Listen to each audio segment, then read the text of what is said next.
Hi hello welcome to Shravana health tips. ఈరోజు మనం ప్రముఖ పీడియాట్రిక్ డాక్టర్ సునీల్ కుమార్ సార్ని కలిసి మనం పిల్లల గురించి ఎలాంటి జాగ్రత్తలు తీసుకోవాలో అడిగి తెలుసుకుందాం. నమస్తే సార్. నమస్తే శ్రావణి. సార్, అసలు పీడియాట్రిక్ డాక్టర్ దగ్గరికి ఏ ఏజ్ నుంచి ఏ ఏజ్ వరకు చెకప్స్ అనేవి చేయించుకోవాలి సార్? ఓకే, పీడియాట్రిక్ డాక్టర్ ఉంది, చిన్నపిల్లల డాక్టర్ కానీ అది యూజువల్గా పుట్టిన బేబీ అంటే డే 1 ఆఫ్ ది బేబీ నుంచి 18 ఇయర్స్ వరకు, 18 ఇయర్స్ కంప్లీట్ అయ్యేంత వరకు చిన్నపిల్లల డాక్టర్ పీడియాట్రిషియన్ దగ్గరికి చేయించుకోవచ్చు. దీంట్లో ఇంకా మళ్ళీ మనకి వన్ మంత్ లో బేబీని నీనటాలజిస్ట్ అంటారు, అంటే నవజాత శిశువు స్పెషలిస్ట్ అంటారు. డే 1 నుంచి 1 మంత్ వరకు. ఇంకా మిగతాది జనరల్ పీడియాట్రిషియన్ అంటే 1 మంత్ నుంచి 18 ఇయర్స్ వరకు జనరల్ పీడియాట్రిక్ డాక్టర్స్ అంటారు. ఎవరైతే 18 ఇయర్స్ కన్నా ఎబవ్ ఉంటే వాళ్ళు జనరల్ ఫిజిషియన్ కానీ లేకపోతే సబ్ స్పెషాలిటీస్ ఉంటాయి. జనరల్ ఫిజిషియన్ కాకుండా మళ్ళీ న్యూరాలజిస్ట్, కార్డియాలజిస్ట్, దానికి సంబంధించిన స్పెషలైజేషన్ దగ్గరికి వాళ్ళ దగ్గరికి తీసుకెళ్ళవచ్చు 18 ఇయర్స్ ఎబవ్ ఉన్న వాళ్ళు. బట్ 18 ఇయర్స్ బిలో ఉన్న వాళ్ళందరూ కూడా పీడియాట్రిక్ డాక్టర్ని సంప్రదించవచ్చు. పుట్టిన పిల్లలు మినిమం ఎంత వెయిట్ అనేది పెరుగుతూ ఉండాలి సార్? అంటే ఫస్ట్ 1 ఇయర్ టు 5 ఇయర్స్ వరకు ఎంత వెయిట్ పెరగాలి, 5 ఇయర్స్ టు 10 ఇయర్స్ మినిమం ఎంత వెయిట్ హైట్ పెరగాలి సార్? ఇప్పుడు ఈ హైట్ వెయిట్ గురించి పెరగడం గురించి ఆలోచిస్తే దీన్ని ఆంథ్రోపోమెట్రిక్ మెజర్మెంట్స్ అంటాం అనమాట. ఇది బేబీ యొక్క గ్రోత్ అండ్ డెవలప్మెంట్ లో గ్రోత్ అనేది చాలా ఇంపార్టెంట్. గ్రోత్ అనేది బేబీ ఫిజియలాజికల్ గా ఎలా పెరుగుతుంది అంటే గ్రోత్ అనేది ఆరోగ్యంగా ఎదుగుదల ఎలా ఉన్నదో తెలుసుకోవడానికి గ్రోత్ మానిటరింగ్ అంటాము. ఈ గ్రోత్ మానిటరింగ్ అనేది 3 రకాలుగా చేయాలి. 3 రకాలు. ఫస్ట్ వచ్చేసి మనకి వెయిట్, అన్నిటికంటే ఇంపార్టెంట్ వెయిట్. తర్వాత నెక్స్ట్ హైట్, తర్వాత హెడ్ సర్కంఫరెన్స్. ఈ హైట్ వెయిట్ అనేది మామూలుగా మనకి బాడీ ఎలా డెవలప్ అవుతుంది అనేది, హెడ్ సర్కంఫరెన్స్ అనేది బ్రెయిన్ ఎలా డెవలప్ అవుతుంది అనేది, ఈ 3 చూసుకోవాలి. సో దీంట్లో మనం చూసినట్టయితే first 1 month baby weight, first 15 days పుట్టిన తర్వాత 15 డేస్ వరకు baby weight first 1 week weight loss అయ్యి బాడీలో ఏదైతే నీరు కానీ వాటర్ కానీ ఏదైతే అది లాస్ అయిపోతారు. ఆ లాస్ అయిన వెయిట్ని మళ్ళీ నెక్స్ట్ సెకండ్ వీక్ లో గెయిన్ అవుతారు. సో మన 15 డేస్ వరకు చూసుకుంటే ఎవరైతే పుట్టిన బరువు ఎంత ఉన్నారో 15 డేస్ వరకు కూడా అంతే బరువు ఉంటారు. సో తర్వాత నెక్స్ట్ 15 డేస్ తర్వాత వెయిట్ గెయిన్ స్టార్ట్ అవుతూ ఉంటారు. సో పుట్టిన వెయిట్ డబల్ కావడానికి మనకి 5 మంత్స్ పడుతుంది. సో ఎవరైతే పుట్టినప్పుడు 3 kgs ఉంటారో వాళ్ళు 5 మంత్స్ వరకు చూసుకున్నప్పుడు డబల్ 6 kgs ఉంటారు. So body birth weight triples అంటే మూడు రెట్లు అనేది 1 ఇయర్కి ట్రిబుల్ అవుతుంది. సో 3 kgs పుట్టిన బాబు 1 ఇయర్కి వచ్చేసరికి 9 kgs అవుతారు.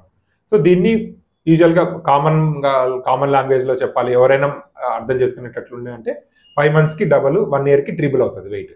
ఇలా కాకుండా మనకి గ్రోత్ చార్ట్స్ ఉంటాయి. Indian academy of paediatrician growth chart కానీ లేకపోతే WHO world health organization growth charts ఉంటాయి. ఇవి మనం డాక్టర్ విజిట్కి వచ్చినప్పుడు ఎవ్రీ మంత్ పుట్టినప్పుడు మనం ఒక గ్రాఫ్లో ఏదైతే మానిటర్ చేసేసి మళ్ళీ 1 మంత్కి వచ్చినప్పుడు మళ్ళీ మానిటర్ చేస్తాం, మళ్ళీ సెకండ్ మంత్కి, థర్డ్ మంత్కి ఇలా వచ్చినప్పుడు మానిటర్ చేస్తాం అన్నమాట. సో దీనివల్ల మనకి ఎక్కువ అడ్వాంటేజ్ ఏమవుతుందంటే ఎప్పుడైతే బేబీ సడన్గా ఏదైనా ఇన్ఫెక్షన్ కానీ ఇల్నెస్ వచ్చినప్పుడు వెయిట్ పెరగకపోవడం ఒకటి ఉంటుంది, తర్వాత పెరిగిన వెయిట్ కోల్పోవడం ఉంటుంది. ఈ 2 డేంజర్ సైన్స్ మనం ఎర్లీగా కనుక్కోవడానికి growth monitoring, plotting of the weight అనేది చాలా ఇంపార్టెంట్. ఇంకా దీంట్లో మానిటరింగ్ చేసినప్పుడు లాంగ్ టర్మ్ 50th పర్సెంటైల్ నుంచి 99th పర్సెంటైల్ వరకు నార్మల్ వెయిట్ అన్నమాట. దీంట్లో మనకి క్రాస్ సెక్షనల్ స్టడీస్ ఏంటంటే ఒకసారి వచ్చినప్పుడు 50th పర్సెంటైల్ నుంచి 99th పర్సెంటైల్ ఉంటే నార్మల్ అని చెప్పొచ్చు. అలా కాకుండా సీరియల్ వెయిట్ మానిటరింగ్ 1 మంత్కి, 2 మంత్స్కి, 3 మంత్స్కి సీరియల్ వెయిట్ మానిటరింగ్ చేయడం వల్ల బేబీ ఆరోగ్యంగా పెరుగుతున్నాడా లేదా తెలుస్తుంది. ప్లస్ ఎర్లీగా ఏమైనా ఇన్ఫెక్షన్స్ కానీ న్యూట్రిషన్ ప్రాబ్లమ్స్ ఏమైనా ఉన్నప్పుడు బేబీ వెయిట్ కోల్పోవడమా లేకపోతే వెయిట్ పెరగకపోవడం అనేది ఎర్లీగా నిర్ధారణ చేసుకోవడానికి ఈ వెయిట్ మానిటరింగ్ అనేది important. Height, second step of the anthropometry, height measurement. పుట్టిన బేబీస్ యూజువల్గా 45 to 50 సెంటీమీటర్స్ వాళ్ళ మదర్ యొక్క ఫాదర్ యొక్క జెనెటిక్ కండిషన్స్ బట్టి ఉంటారు. సో ఇది 50 సెంటీమీటర్స్ అనేది ఫస్ట్ 1 ఇయర్ వచ్చేసరికి 75 to 80 సెంటీమీటర్స్ అవుతారు. అంటే టోటల్గా ఓవర్ ద 1 ఇయర్ పీరియడ్లో వాళ్ళు 25 to 30 సెంటీమీటర్స్ పెరిగే అవకాశాలు ఉంటాయి. తర్వాత ఎవ్రీ 1 ఇయర్ తర్వాత సెకండ్ ఇయర్కి మాత్రం 15 సెంటీమీటర్స్ పెరుగుతారు. అంటే 75 నుంచి 85, 90 సెంటీమీటర్స్ సెకండ్ ఇయర్ వరకు ఉంటారు. తర్వాత సెకండ్ ఇయర్ నుంచి ఎవ్రీ ఇయర్ వాళ్ళు 6 సెంటీమీటర్స్ పెరుగుతారు. సో ఇది కామన్ లాంగ్వేజ్లో చెప్పాలంటే ఎవ్రీ 2 ఇయర్స్ తర్వాత ఎవ్రీ ఇయర్ 6 సెంటీమీటర్స్ పెరుగుతారు. ఇట్లనే సేమ్ వెయిట్ ఎలాగైతే మనం మానిటరింగ్ చేస్తున్నామో దీనికి కూడా CDC గ్రోత్ చార్ట్స్ కానీ లేకపోతే IAB, WHO గ్రోత్ చార్ట్స్ ప్రకారం హైట్ మానిటరింగ్ చేసుకోవాలి. పుట్టంగానే మనకి 50 సెంటీమీటర్స్ లేదంటే 48 సెంటీమీటర్స్ ఉన్నప్పుడు గ్రోత్ రికార్డ్ చేసేసి 1 మంత్కి ఎంత పెరిగాడు, తర్వాత 6 మంత్స్కి ఎంత పెరిగాడు. సో వెయిట్కి హైట్కి డిఫరెన్స్ ఎలా వస్తుందంటే వెయిట్ అనేది సడన్గా తగ్గిపోతుంది. సో హైట్ అనేది అంత సడన్గా తగ్గదు. సో మనకి ఎవరైనా సడన్గా ఏదైనా ప్రాబ్లం ఉండి తగ్గిన వాళ్ళు అంటే వెయిట్ సడన్గా తగ్గుతారు, హైట్ మాత్రం మెయింటైన్ అవుతారు. సో సో ఎవరైతే హైట్ వెయిట్ రెండు తగ్గుతున్నారు అనుకుంటే అది చాలా రోజుల నుంచి ప్రాబ్లం, అంటే ఆల్మోస్ట్ 1 year నుంచి లేకపోతే 6 months నుంచి వాళ్ళకి న్యూట్రిషన్ డెఫిషియన్సీ కానీ లేకపోతే ఏదైనా ఇల్నెస్ కానీ ఉన్నప్పుడు వెయిట్ హైట్ రెండు తగ్గిపోతారు. నెక్స్ట్ హెడ్ సర్కంఫరెన్స్ అనేది పుట్టినప్పుడు 35 centimeters ఉంటుంది. ఇది every month first 3 months 2 centimeters per month పెరుగుతుంది. సో 3 monthsకి 6 centimeters పెరుగుతుంది. అదే 3 months నుంచి 6 months వరకు ఎవ్రీ మంత్కి 1 centimeter పెరుగుతుంది. 6 months నుంచి 1 year వరకు 0.5 centimeters per month పెరుగుతుంది. సో మన ఫస్ట్ 3 months 2 centimeters లాగా పెరిగితే 3 monthsకి 35 నుంచి 41 centimeters వరకు పెరుగుతుంది. తర్వాత 6 centimeters పెరగడానికి 6 months పడుతుంది. సో ఈ గ్రోత్, ఈ హెడ్ సర్కంఫరెన్స్ ఎందుకు ఇంపార్టెంట్ అంటే కొంతమందికి హెడ్ అబ్నార్మల్గా పెరగచ్చు. దీన్ని హైడ్రోకెఫాలస్ అంటాము. ఇది ఎర్లీగా డిటెక్ట్ చేయడానికి ఈ మనం హెడ్ సర్కంఫరెన్స్ మెజర్ చేయడం అనేది చాలా ఇంపార్టెంట్. అలాగే మైక్రోకెఫాలి, పెరగాల్సినంత హెడ్ సర్కంఫరెన్స్ పెరగకపోవడం వల్ల మైక్రోకెఫాలి అంటారు. ఈ కండిషన్స్ మనం తొందరగా ఐడెంటిఫై చేసుకోవడానికి హెడ్ సర్కంఫరెన్స్ మెజర్ చేయడం అనేది, ఎస్పెషల్గా పుట్టినప్పటి నుంచి 1 year వరకు హెడ్ సర్కంఫరెన్స్ మెజర్ చేయడం అనేది చాలా ఈజీ. పిల్లల వెయిట్ మంచిగా పెరగాలంటే ఎలాంటి ఆహారాలు తీసుకోవాలి సార్? ఓకే, ఇది చాలా తెలుసుకోవాల్సిన క్వశ్చన్ అనమాట. దీనికి ఆన్సర్ చెప్పడం ఈజీ, బట్ ఫాలో కావడం అనేది చాలా కష్టం అనమాట. ఫస్ట్ మనము పుట్టిన పిల్లల నుంచి 6 months వరకు ఎక్స్క్లూజివ్ బ్రెస్ట్ ఫీడింగ్ అనుకున్నాము. దాని తర్వాత 6 months నుంచి కాంప్లిమెంటరీ ఫీడింగ్ స్టార్ట్ చేసేసి 1 year వరకు మనం కాంప్లిమెంటరీ ఫీడింగ్ స్టార్ట్ చేస్తాము. సో బేబీకి ఎప్పుడైతే 1 year ఏజ్ స్టార్ట్ అయిందో మనకి ఫ్యామిలీ పాట్ అంటాం. అంటే ఇంట్లో పెద్దోళ్ళు ఏ ఫుడ్ అయితే తింటున్నారో అది 1 year నుంచి మంచిగా అలవాటు చేయాలి. సో బేబీ మనం ఇంట్లో ఫ్యామిలీ పార్ట్ ఫుడ్ యాక్సెప్ట్ చేయాలంటే అందరు కలిసి మన ఫ్యామిలీ మీల్ టైం అనేది ఒకటి పెట్టుకోవాలి. ఏదో ఒక టైంలో మార్నింగ్ ఆర్ ఆఫ్టర్నూన్ కానీ నైట్ కానీ ఫ్యామిలీ మెంబర్స్ అందరు కలిసి అందరు తింటున్నప్పుడు పిల్లలకు కూడా వాళ్ళకు కూడా ఒక ప్లేట్ కానీ లేకపోతే హైట్ చైర్లో వేసేసి కూర్చోబెట్టేసి వాళ్ళ ప్లేట్లో వాళ్ళకి పెట్టేసే వల్ల ఈ ఫ్యామిలీ ఫుడ్ అనేది బాగా అలవాటు అవుతుంది.